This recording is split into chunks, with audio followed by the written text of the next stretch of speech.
No, I was not in Penthouse or Playboy or Playgirl. That's never going to happen.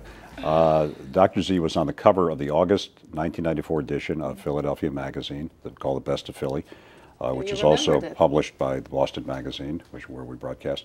And you had a lion with you, a tiny lion. The next month, I was on the cover. There's a cover story of me, so we did share a cover separately. But we had some fun with that. But I have to ask you this question. Specifically, what is the #1 element that a man needs to develop a quick or a lasting relationship with a woman? Is it confidence? Well, confidence is the #1 way to meet a woman. The majority of men, the majority of women complain that guys are just not confident enough to come up and talk to them. So you need the confidence to make that first step. And I think the problem with all the online dating is that people are losing social skills, and they're used to doing the online chatting. So it's very hard for them to just come up and open a conversation. So in other words, don't go up and just say, "Would you like to go into a room?" Well, yeah, and a lot of guys turn to canned pickup lines because they don't know how to simply talk to another person. Just find out who they are, talk to them, learn about them. I ask them their name. That would be a good thing too. Various right? strategies, and one of the best ways to approach a woman is to ask her opinion or advice. Women love it when guys ask their opinion or advice. You agree and with that? It doesn't look like you're picking them up. I do, because it puts them present in the moment.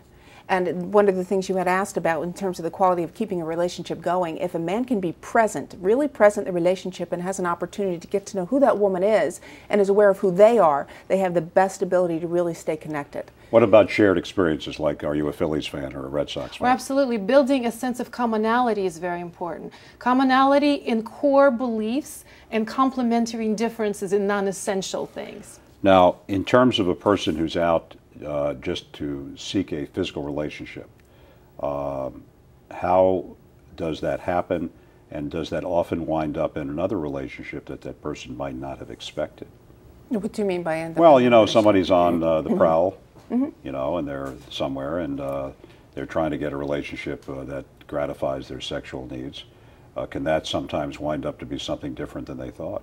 It can, but the ability for it to last, that's where we really need to look, because you can have that sexual connection with somebody and it starts off wonderful, but when that's separated out in terms of the value systems, the beliefs, who they are, their goals, if those things don't match, then how long is it really going to last? That's the challenge. It's the first stage, which psychologists call limerence.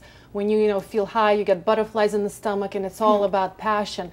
But it's inevitably that passion is going to wane, and is attachment, oxytocin-based attachment, a different hormone. Say that again. The last. Attachment is a different stage. It's mediated by a different hormone, oxytocin, this warm, fuzzy hormone. Is it going to transition from limerence, which is adrenaline-based, to attachment, which is oxytocin-based? Now, most of the men you talk to or advise, do you tell them that quick relationships are healthy? Well, I think, most guys just want to go in the relationship. They don't want to think long term a lot of times. They just want to meet a number of women and see where it's going to take them.